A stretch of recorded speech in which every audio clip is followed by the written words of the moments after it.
L'occasion du Blue Tech Show ici même à Banyuls. Comment ça va? Très bien. Très très bien. Très très bien. Hein, on a déjeuné, on a bu du Banyuls, on a écouté ce matin les autorités. Chaud, d'ailleurs. Ah mais Le il Banyuls. fait toujours chaud du côté de Banyuls. C'est l'heure des pitchs. Banyuls, c'est un territoire, c'est un pôle d'excellence. Là, du côté d'Argelès, Port-Vendre, enfin toute cette côte, ce golfe du Lion, c'est un territoire d'excellence. L'Occitanie, c'est un territoire d'excellence en Blue Tech. On a vite fait de le dire, mais non, on va le prouver. Je le prouve, dirait une certaine personnalité. Eh bien, on commence. Présentation. Aqua Innovation. Aqua Innovation, 5 minutes pour convaincre. Mesdames et messieurs, Aqua Innovation, sous vos applaudissements et vos encouragements, c'est parti. Parfait. Aqua Innovation, qu'est-ce que c'est? C'est toutes les innovations autour de l'eau. Et la première innovation d'Aqua Innovation, c'est eau de l'eau. Eau de l'eau, c'est une bouteille d'eau minérale, parce que c'est d'abord de l'eau minérale que l'on vend. Et là, ça ne marche pas. Oui, ça marche. Des fois, ça marche. Des fois, ça... Ah, ça y est. Voilà, ça marche. Le temps que ça vienne. Voilà. Ouais, c'est ça. C'est une mais des révolution. Fois, ça vient pas. Et là, ça vient. Voilà, c'est une révolution dans le marché de l'eau. L'eau minérale n'a pas bougé depuis 35 ans. Tout est en plastique les 3/4 du temps. Nous avons décidé de faire autrement. On a décidé de préserver l'eau dans un écrin végétal. Écrin végétal qui est fait à base de coproduits du maïs et du blé. On ne fait pas pousser de maïs ni de blé, je vous donne déjà la réponse. On récupère ce qui n'est pas utilisé pour en faire une polymérisation de cette bouteille. Tout est 100% bio-assimilable. On dit bio-assimilable parce que biodégradable, c'est souvent un peu galvaudé. Nous, on est bio-assimilable, c'est-à-dire que si vous laissez ça dans l'eau, dans la terre, ça va finir par se dégrader. Il faut entre 1 an et 1 an et demi si ça reste comme ça dans la nature. Dans la terre, ça peut aller jusqu'à 6 mois, donc c'est très rapide. Les étiquettes qui sont autour de cette bouteille sont également végétales et biosolubles. C'est-à-dire que même elles s'en vont à l'eau. Les encres sont des encres alimentaires. On est une source responsable. On fait attention au prélèvement. On ne prend que 15% de ses capacités. Voilà. Donc on est responsable du début à la fin. C'est l'idée. C'est une eau minérale des montagnes qui est puisée dans les Pyrénées, au-dessus d'Aix-les-Thermes, en dessous de Andorre. Voilà, pour vous donner une idée, à 1300 mètres d'altitude. On a pensé aussi à faire l'organisation circulaire de notre marque. L'idée, c'est de produire avec la matière première, de vendre le produit, bien sûr, et d'inciter les consommateurs à le ramener dans un point de vente, quel qu'il soit, auprès des distributeurs où ce sera vendu, pour une consigne. Ce sera après broyé, puisqu'on récupérera la matière pour à nouveau s'en servir, pour à nouveau faire de la matière pour refaire des bouteilles. La matière elle-même est recyclable comme le verre. C'est 100% de la matière peut être recyclée comme le verre. Voilà ce qui est la différence du plastique. Notre objectif à 5 ans, tant que ça vienne, voilà, c'est d'acquérir un outil industriel direct, parce qu'aujourd'hui on est producteur de la bouteille. Voilà, je vous montre ici. On a réussi, notre prouesse, c'est d'avoir réussi à faire cette préforme, injecter, souffler pour faire un emballage, pour faire la bouteille que vous avez vue là. Là, c'est juste pour montrer ce que ça fait. Donc ça, c'est une bouteille avant, et après, on est arrivé à le faire. Donc on a industrialisé un process qui existe déjà sur le plastique, mais qui n'était pas du tout facile à faire avec du végétal. Les températures ne sont pas les mêmes, les vitesses de soufflage sont différentes. Ça diminue par 2 la production. Mais c'est mieux que de l'injection directe. Voilà. On a réussi à faire d'autres choses aussi, parce qu'on fait des petits gobelets pour venir en chercher chez nous dans notre stand. On est juste là derrière. C'est la même matière. Les encres qui sont au-dessus sont des encres alimentaires. Et c'est dégradable dans la nature. Voilà. Donc notre objectif, nous on maîtrise cette partie, ici. On n'a pas de source, donc on va l'éprouver avec une coproduction dans la source que je vous ai expliqué. À terme, l'objectif c'est de faire notre propre source et d'obtenir nous-mêmes notre production. Voilà. Dans un second temps, c'est les nouveaux produits, les eaux aromatisées et tout le reste. Et avoir des process industriels qu'on pourra dupliquer partout dans le monde. Voilà. Parce que nous maîtrisons cette partie qui est brevetée. Voilà. Merci à vous. Voilà. Bravo et vraiment belle dynamique. Vous cherchez actuellement des distributeurs, des clients finaux, Alors, des investisseurs. Les clients, on les a. On cherche des investisseurs. On est en pleine levée de fonds. On vient de commencer début novembre. Ok. On lève 3 millions d'euros. Mesdames et messieurs, les investisseurs, le projet vous intéresse, vous vous connectez comme d'habitude sur le portail. Merci beaucoup. On est soutenu par la French Tech, on est soutenu par BPI et par la région Sud, puisqu'on est basé à Avignon. Vous avez de bonnes fréquentations. Merci beaucoup, gentil, bravo pour cette dynamique. Allez, on continue le tour de table. Alors, j'ai perdu mon papier avec le nom des intervenants. Ah, il est là. Bon, j'ai retrouvé mon papier. On a eu très peur. J'appelle tout de suite à la tribune CGEI. Sous vos applaudissements chaleureux, mesdames et messieurs, le micro. Voilà. Allez, en avant. Je crois que vous n'avez pas de support. Hein. Non, je n'ai pas de support. Mais quand le cœur est là, les convictions et le cerveau, à quoi bon les supports? En avant, on vous écoute religieusement. C'est parti. Merci, bonjour à tous. Donc, c'est la société GCEI. On est basé à Technosud. C'est l'animateur qui ne sait pas lire, quoi. C'était mal écrit peut-être. Pardon, je ne vous embête plus, c'est promis. Non, merci. Et nous avons développé des systèmes qui communiquent en radio afin de remonter des informations de consommation électrique et de consommation d'eau. Et de reporter toutes ces informations sur une interface web, sur un logiciel, qui permet ensuite de porter des actions et à destination de faire des économies. Donc plus concrètement, le dernier produit que nous avons développé, ce sont des bornes, vous savez les bornes qu'il y a sur les pontons des ports de plaisance.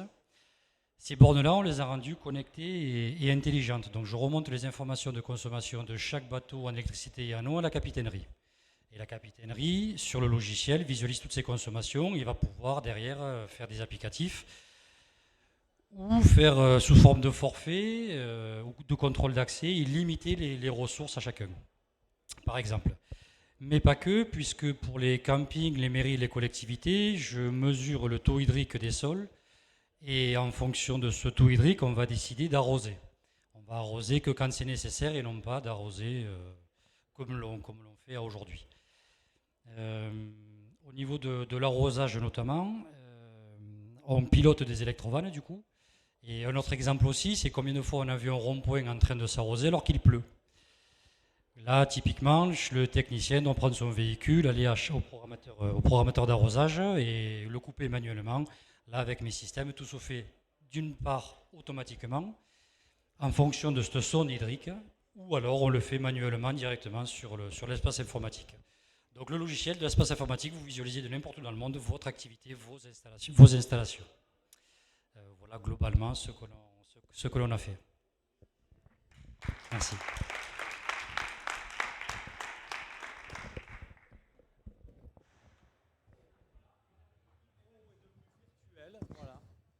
Voilà, quand on fait trop de choses, ça va. Vincent, est-ce que tu es prêt? Oui. Tu as même mis ton minuteur, je reconnais ton professionnalisme légendaire. Mesdames et messieurs, Vincent Paravé. Bonjour à tous. Allez, on l'applaudit bien fort. La société Captain Chercheur, on est une start-up spécialisée en pièces détachées pour bateaux de plaisance. On est basé à Perpignan et la société a 4 ans. Chez Captain Chercheur, on est donc spécialisé dans les pièces détachées pour bateaux et aujourd'hui on est au Blue Tech Show pour parler de réemploi.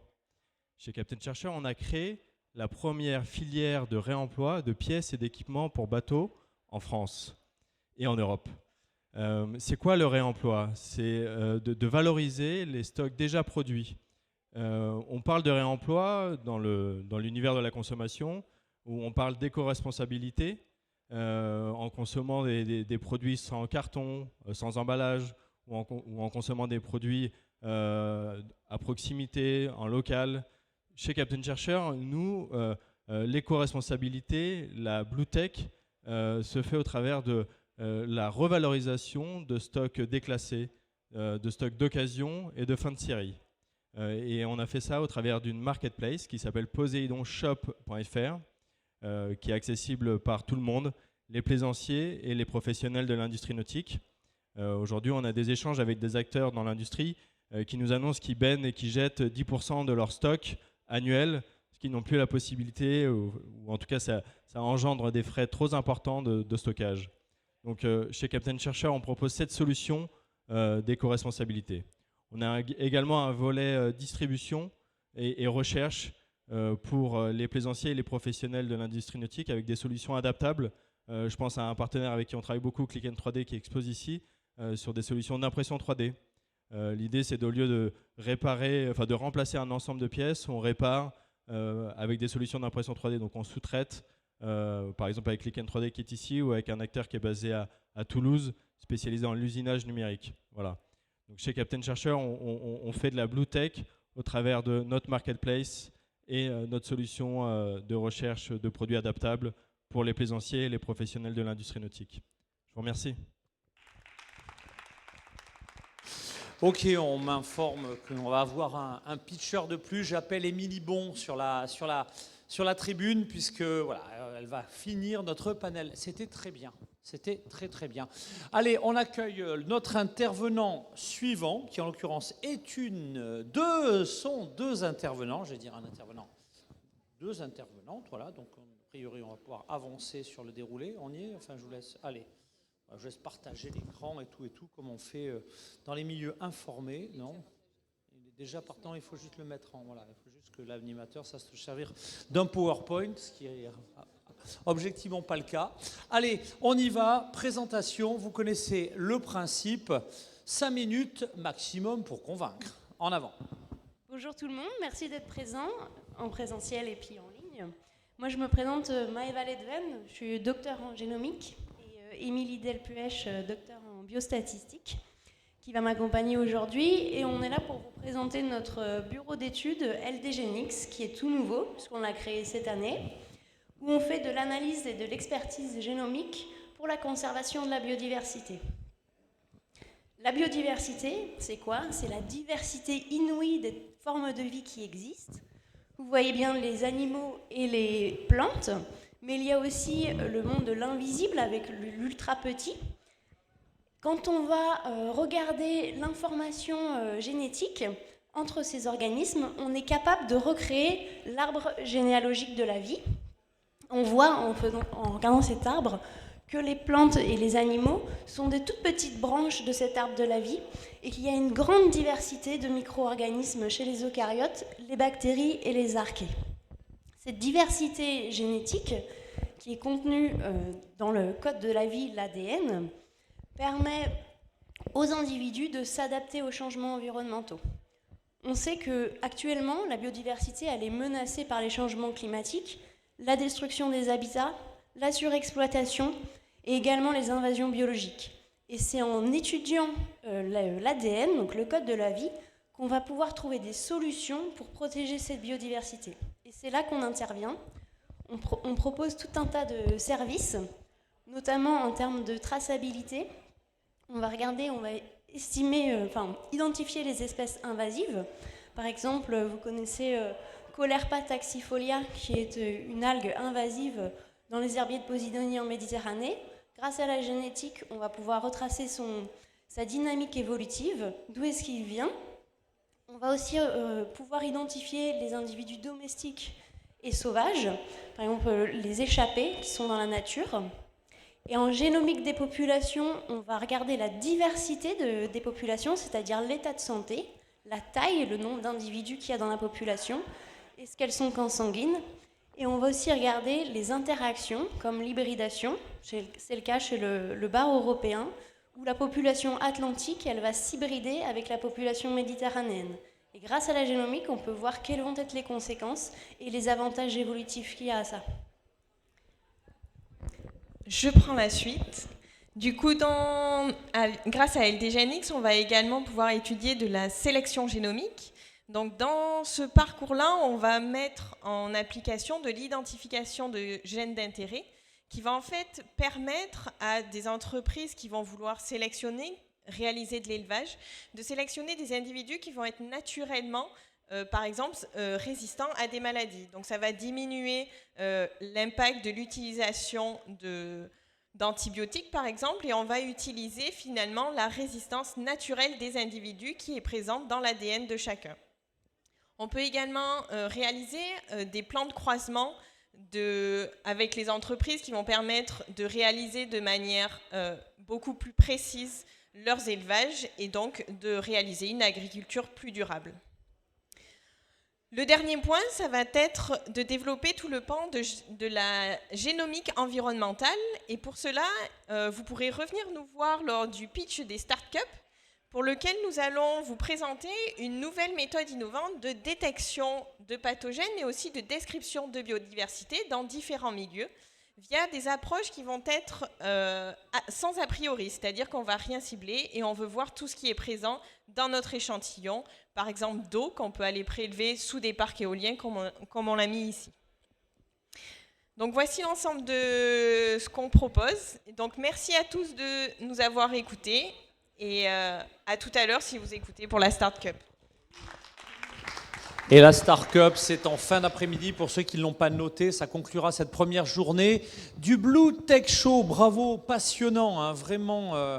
Donc à Maëva et Émilie, on va tout de suite parler de microbia. Microbia, ouais. Moi, Captain Neo, on a hâte aussi.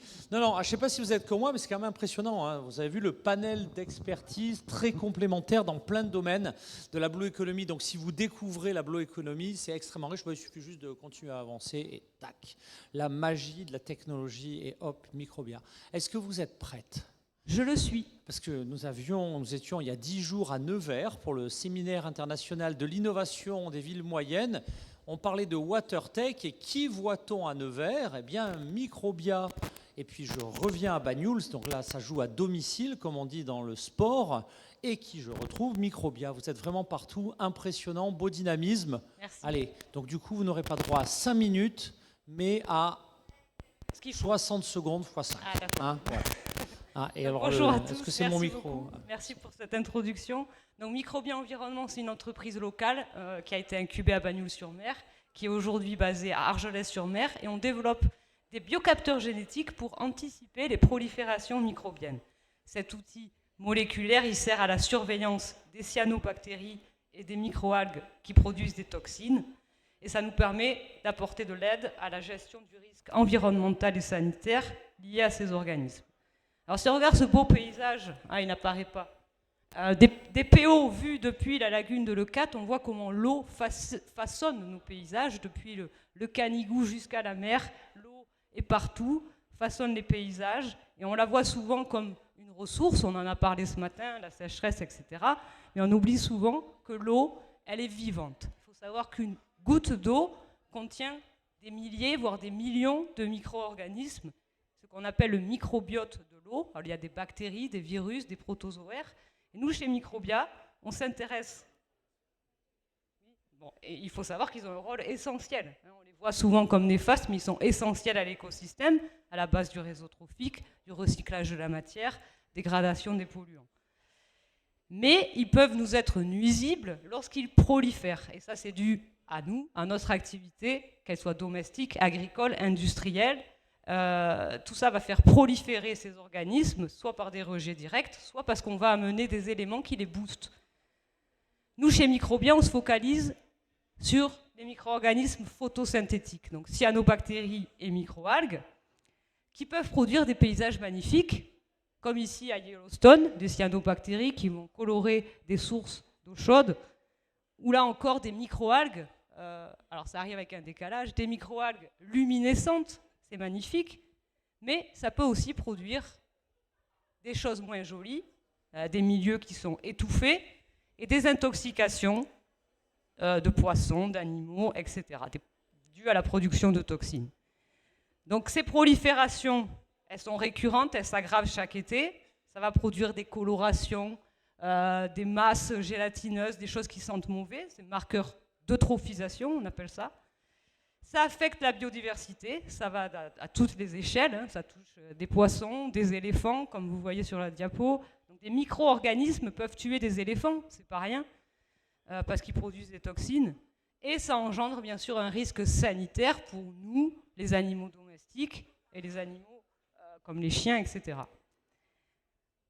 Donc il existe bien sûr des outils de surveillance, qui vont être de l'observation visuelle, des mesures de pigments dans l'eau, et ensuite des outils d'experts, la microscopie et des mesures de toxines. Donc il y a d'un côté un contrôle de routine qui est facile et rapide, mais qui est peu informatif. On ne sait pas trop s'il y a de la toxicité. Et après, un renforcement du contrôle sanitaire quand on passe des seuils. Ça, c'est réglementaire, c'est des experts qui le font, mais ça arrive souvent trop tard. Donc nous, ce qu'on apporte chez Microbien Environnement, c'est quelque chose d'intermédiaire. Un outil moléculaire, donc adapté pour suivre un micro-organisme. Ces biocapteurs génétiques, ils permettent de mesurer la quantité d'ARN du phytoplancton. Donc cyanobactéries et microalgues, je l'ai déjà dit. Et pourquoi cet ARN et cet ARN ribosomique? Parce que c'est un marqueur d'activité cellulaire. Ça va nous renseigner sur, dans cette population microbienne que l'on cible, qui est actif et qui va potentiellement produire des toxines. Donc ça se fait via un test en laboratoire assez rapide, moins de 3 heures à réception de l'échantillon, avec une réaction colorimétrique qui nous permet donc de quantifier le niveau d'activité, la production de toxines. Appliqué à haute fréquence, puisque c'est si facile à faire, on peut ainsi suivre des dynamiques de population. Ça ne vient pas la diapo. Voilà, à haute fréquence. Tous les 2-3 jours, on va produire une analyse, un résultat, et on va ainsi suivre une prolifération et pouvoir alerter un gestionnaire. C'est déjà fini? Laissez une petite seconde pour finir. Le temps, parce que vous êtes à 3 minutes 50. Ah, ça va, mais j'ai perdu mon diapo. Oh, mais c'est normal. Vous voulez encore présenter des slides, mais on va vous faire apparaître immédiatement le diapo a explosé en vol, c'est ça? Je ne sais pas. Vous savez pas. Vous voulez réafficher cette diapo-là, c'est ça? Oui.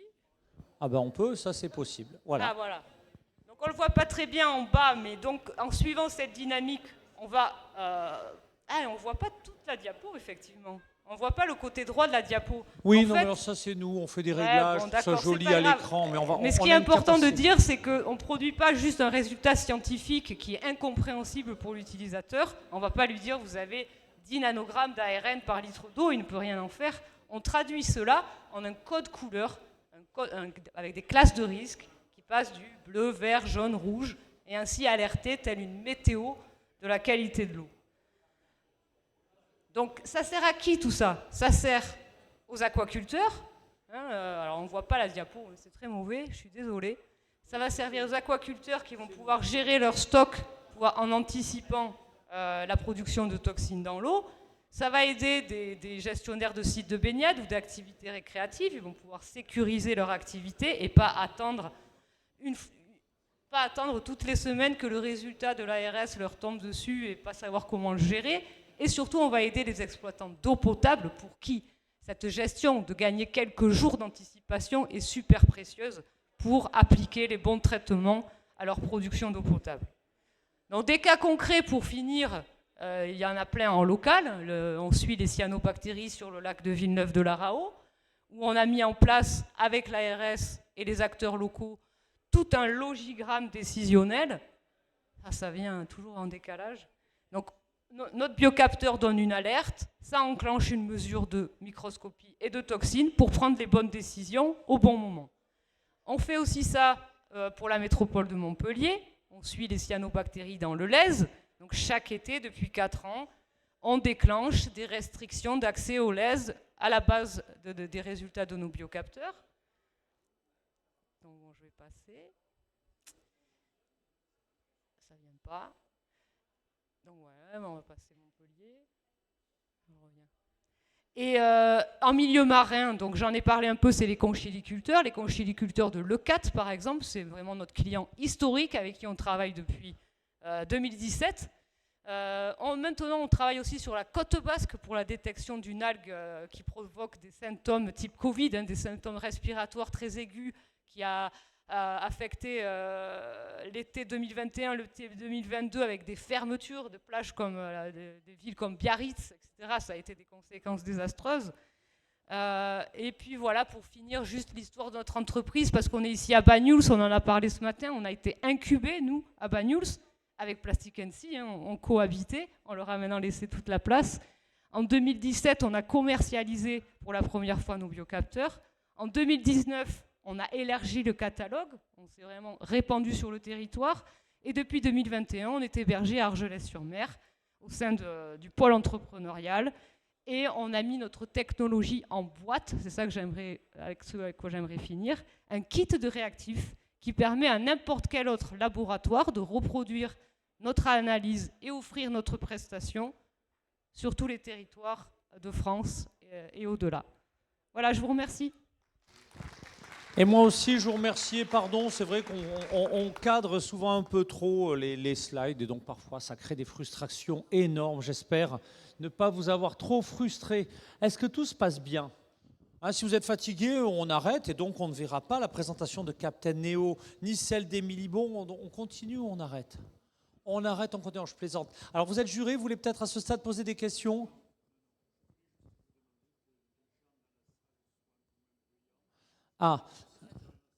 D'accord. Oui, donc certains membres du jury demandent aux personnes dans la salle d'avoir la gentillesse de faire moins de bruit, en fait. Considère que c'est trop bruyant. Donc si vous voulez bien, si vous voulez avoir des discussions bilatérales, n'hésitez pas à les avoir plutôt du côté du salon, afin que nos membres du jury puissent poser des questions. Merci, merci de votre compréhension. Alors, mes amis, d'abord, il y a des membres du jury dans la salle. Avant de présenter nos deux derniers intervenants, qui sont en l'occurrence des intervenantes, y a-t-il des questions ? Ladies and gentlemen, is there any question? Non, y a-t-il des questions? Des questions, des éléments que vous aimeriez poser, ne soyez pas timides, on est entre amis. C'est la grande famille de la Blue Tech qui se rassemble aujourd'hui. Des questions, des remarques, des critiques, des frustrations inassouvies. Merci, allez, venez vite, je vous prête mon micro. Merci de m'aider à lancer le débat, les questions et tout et tout. Merci, on a été frustrés de ne pas pouvoir poser de questions jusqu'à maintenant. Pour Aqua Innovation, vous évoquiez le fait que les bouteilles 100% végétales sont recyclées, sont collectées et recyclées, mais elles le sont avec les autres matières plastiques, sans difficulté. Voilà. Non, mais il faut répondre au micro. Donc c'est des points de collecte. La terre entière ne vous entendra pas. Ce sont des points de collecte particuliers. Non, ce sont des points de collecte particuliers, oui. Ce sont des broyeurs dédiés. Absolument. Ok, et que vous allez disposer on sur va le territoire. disposer partout sur le territoire. À proximité, oui. Voilà. Merci. Je vous en prie. Je précise, pour connaître certains des pédigrés dans la salle, que des investisseurs, des entrepreneurs vous écoutent. Donc, n'hésitez pas. D'autres, merci de m'aider à ouvrir le débat. D'autres questions à d'autres experts ici présents. Allez, venez vite. Voilà, toujours... oui. Pour le même, puisque j'ai aussi été assez intéressé aussi. Oui. Votre projet, c'est d'avoir votre propre source. Oui. Est-ce que l'étape intermédiaire, ce ne serait pas justement de développer vos bouteilles avant C'est ce qu'on fait. Non, mais d'avoir déjà une clientèle de bouteilles... Oui, c'est ce qu'on fait. C'est pour ça que je vous ai dit 3 à 5 ans pour la source. D'accord. Non, mais vous n'avez pas développé ce côté-là. Donc vous avez déjà des potentiels clients sur les bouteilles. Oui. D'accord, merci. On les a tous déjà. Voilà. Ils sont déjà tous captés. Merci pour votre question. Allez, d'autres questions? Allez, venez vite me rejoindre. Voilà, le tout en musique, sous vos applaudissements et tout. Ouais, allez, c'est parti. Allez. Hop. Bonjour, j'ai bien identifié le besoin vis-à-vis des investisseurs pour Aqua Innovation. En revanche, pour les autres, je ne suis pas sûr d'avoir saisi votre besoin en matière de financement ou autre. Bonne remarque, j'avais posé la question à la fin du premier. Allez, le tour de table des besoins en investissement. Do you need any money? Yes. In which funding turn are you around? Du coup, effectivement, merci pour cette question. Alors nous, c'est qu'on va mettre en fait notre demande d'investissement plus dans le projet Startup. Du coup, c'est pour ça qu'on n'en a pas parlé dans cette présentation, mais ça va être plus sur le projet ADN environnemental, où là, on a besoin d'investisseurs pour... How much? Obtenir le matériel. Et du coup, on vous présentera ça. Il y a différents panels. Suspense. Allez, ok. Mais il ne faut pas hésiter. Si vous dites qu'on a besoin de 100 millions, etc., il ne faut pas y aller. Pas hésiter. Vincent, est-ce que tu es en levée de fonds en ce moment? Oui, exactement. On est en levée de fonds. On est en train de closer et ça sera sûrement fini la semaine prochaine à Amsterdam. On rencontre des investisseurs. Donc, Bon, mesdames et messieurs les investisseurs, avant que Vincent nous soit piqué par les Hollandais, c'est le moment de mettre un petit chèque dans le tour de table du Preceeds, quelle série? on a un besoin de financement de 250 000 € en dilutif. Voilà. 250 000 €. Vous avez vos chéquiers, vous pouvez directement verser ce montant. Allez, levée de fonds, levée de fonds. Alors Microbio Environnement a eu la chance d'avoir une levée de fonds en 2017 au moment de commercialiser les biocapteurs. Donc vos poches sont pleines. Non, malheureusement elles se sont vidées parce que maintenant on est, disons, à un passage clé. On a commercialisé, on a mis en boîte notre technologie, mais il nous faut encore un petit coup de pouce. Donc on est en levée de fonds pour aller vers plus de miniaturisation de notre outil qui soit utilisable plus facilement sur le terrain et pas passer par un laboratoire forcément. Donc l'idée c'est d'avoir un type de test comme un test Covid, un test rapide qui permettrait d'utiliser le biocapteur génétique vraiment sur le terrain. Merci pour cette précision. Allez, on n'a pas terminé, hein, vous croyez que... Non, on n'a pas encore découvert Pascal. Et j'appelle Émilie. Est-ce que Émilie Bon est avec nous? Alors, allez, on y va. Pascal. Ouais. Allez, Pascal, celui que tu veux. Mais voilà, celui-là est bien. Bonjour à tous. Allez, puis on va applaudir parce que c'est l'heure de la sieste. Et si on n'applaudit pas, c'est pas qu'on va s'endormir parce que nos startups sont passionnantes, mais c'est quand même une meilleure moyen de les encourager. C'est parti. Bonjour à tous. Moi, c'est Émilie Bon. Je suis chargée de communication et marketing et suivi de la démarche RSE. C'est un titre à rallonge pour Aquatech Innovation. Aquatech Innovation, c'est une startup de la Green Tech, labellisée Green Tech Innovation par le ministère de la Transition écologique, qui a développé des solutions matérielles et logicielles dans la protection de la ressource en eau, et particulièrement pour agir contre la pollution issue des eaux usées domestiques et pour économiser l'eau. Alors, comment ça se concrétise? Concrètement, donc, on a plusieurs solutions, 4 produits, en fait 4 gammes de produits. La première, c'est pour agir sur la collecte des eaux usées domestiques. Encore beaucoup de lieux en France, pas que dans le monde, en France, sont dépourvus de solutions d'assainissement, ou parce qu'ils ne sont pas reliés au réseau de la ville, ou parce qu'il y a des réglementations très fortes. Donc nous avons des solutions de collecte qui sont parfaitement adaptables, modulables, et qui respectent la réglementation. Ensuite, évidemment, il faut récupérer ces eaux usées et les traiter. Et donc là, on a développé notre mini-station d'épuration, qui est une solution brevetée, parce qu'en fait, elle peut être à terre ou à flot. Et pareil, elle se dispense du gravitaire, puisqu'elle peut être à flot. Donc, typiquement, dans le cadre de la Blue Tech et de l'eau, du littoral, on travaille avec des ports qui ont besoin de se doter de solutions d'assainissement pour pouvoir accueillir les plaisanciers. Ensuite, nous avons développé, bien sûr, des solutions de recyclage de l'eau, parce qu'une fois qu'on a traité l'eau, qu'elle est rejetée, c'est super, on agit donc contre cette eau usée qui pollue l'environnement, mais on peut la récupérer, cette eau-là. Donc on la récupère et on la recycle. Donc on a développé 3 solutions. La première récupère les eaux grises et la recycle pour arroser les espaces verts. La deuxième récupère les eaux grises, lavabo, douche, pour aller alimenter les chasses d'eau. Et notre 3e solution récupère les eaux des lavages de filtres de piscine qui sont donc consommés en grande quantité. Donc c'est de l'eau neuve. Pour ceux qui ne savent pas comment fonctionne une piscine nécessairement, une piscine, un bassin aquatique, des filtres lavent régulièrement, filtrent l'eau de la piscine pour qu'elle soit propre pour les baigneurs. Mais il faut les laver, ces filtres. Donc pour les laver, on utilise de l'eau neuve, de l'eau potable dans des bassins. Elle est consommée en grande quantité. On la récupère, on la traite. On récupère 80% du volume d'eau en total et on la réinjecte dans la piscine elle-même. Ensuite, on a développé des solutions logicielles, le digital, pour monitorer nos installations, suivre nos installations, être alerté en cas de fuite, par exemple, et pouvoir aussi mesurer son empreinte eau. C'est notre sujet, en fait. C'est de permettre aux professionnels à qui on s'adresse de réduire leur empreinte eau. Donc, avec ces solutions data, on analyse sa consommation. Donc, pour résumer, Aquatech Innovation, c'est une start-up qui agit sur tout le cycle de l'eau pour l'économiser et aider les professionnels qui consomment beaucoup d'eau à opérer leur transition écologique et se tourner vers un tourisme ou des activités plus durables. Et si vous voulez en savoir plus, je suis juste derrière. Merci beaucoup. Parfait. Recherche d'investisseurs, de distributeurs, de clients finaux. Alors, merci d'avoir posé la question. Alors, pour nous, figurez-vous qu'on annonce aujourd'hui même notre première levée de fonds. On est très fiers. Donc, pour l'instant, pour nous, tout va bien. Eh ben, c'est super. Vous voyez, quand ceux qui doutent, l'argent ne circule pas. Non, les bons projets trouvent les investisseurs et c'est génial. Merci. Est-ce que Émilie Bon, c'est avec nous ? Ah, bah alors qu'est-ce que j'ai foutu? Et Pascal et Delphine, alors je suis au bout du rouleau. Eh ben merci, voilà. Et qu'est-ce qu'on a oublié? Ah ben voilà, je savais bien qu'on avait oublié quelques-unes, j'allais dire quelques-uns, mais non, quelques-unes de nos intervenantes. Alors moi je suis très content parce que ce matin vous ne saviez pas si vous alliez pitcher, vous avez eu raison, il faut montrer bien, toute la dynamique et la complémentarité des acteurs du territoire. Est-ce que vous êtes prête? Allez, vous dites bonjour au public nombreux qui vous regarde de toute la planète technologique. Bonjour et puis à tous. s'y présente. Allez, vous connaissez le principe, c'est à vous. Donc, nous avons une petite société artisanale qui est basée sur Bagnols-sur-Mer. Et dans cette société, nous avons à la barre de la création Delphine, qui est ici, et moi-même, Pascal, qui suis la commerciale de l'équipe.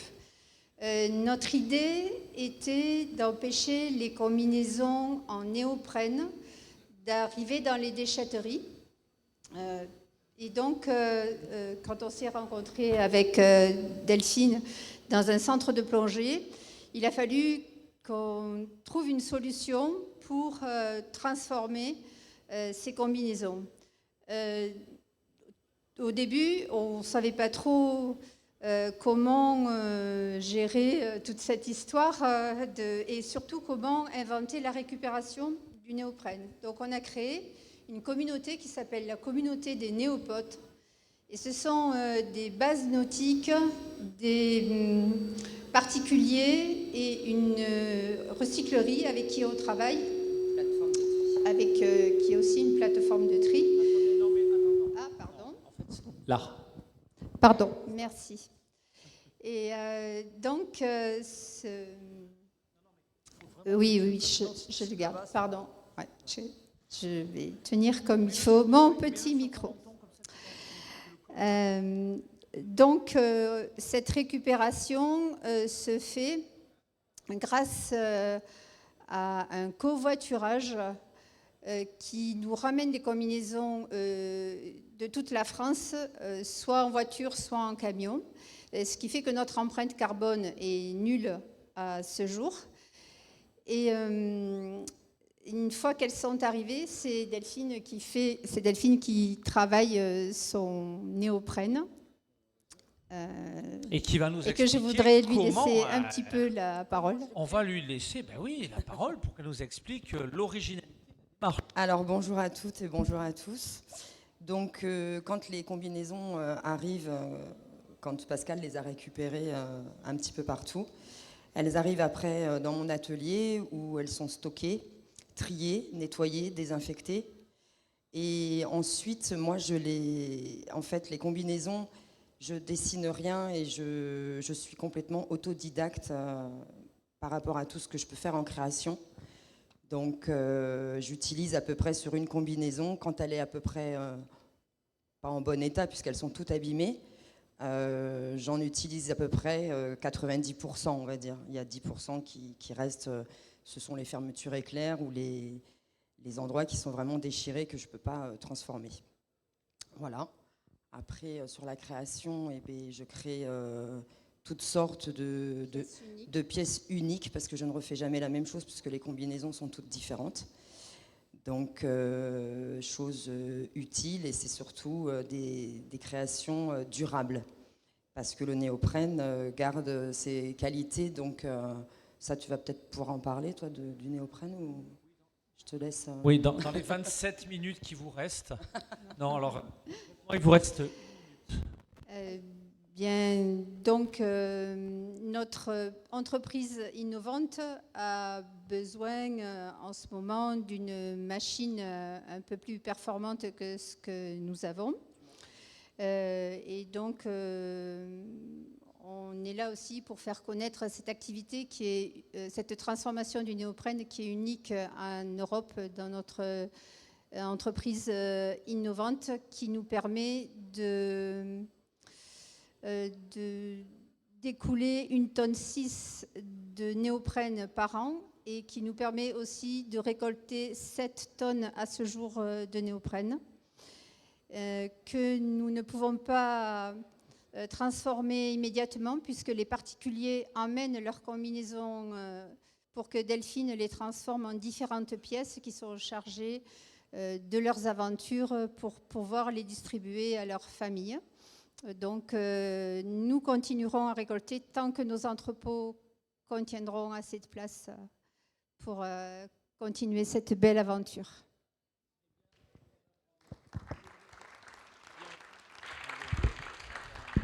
Eh bien, c'est vrai qu'elle est belle, cette aventure, et on a envie que tous, dans vos différentes initiatives, vous réussissiez. Mesdames et messieurs, ne partez pas, il y a peut-être des questions, des cadeaux. Des cadeaux, vous demande effectivement une de nos intervenantes. S'il y a des cadeaux, ça c'est effectivement Daniel et Leïla qui vous ont préparé effectivement des énormes cadeaux. Le fait de parler devant un parterre aussi prestigieux en ligne et dans la salle. Des questions pour ne frustrer personne. Une dernière série de questions à n'importe lequel de nos intervenants. Écoutez, mesdames et messieurs, il nous reste à applaudir chaleureusement nos intervenants. Et évidemment, je vous incite toutes et tous à les rencontrer sur leur stand pour différents projets.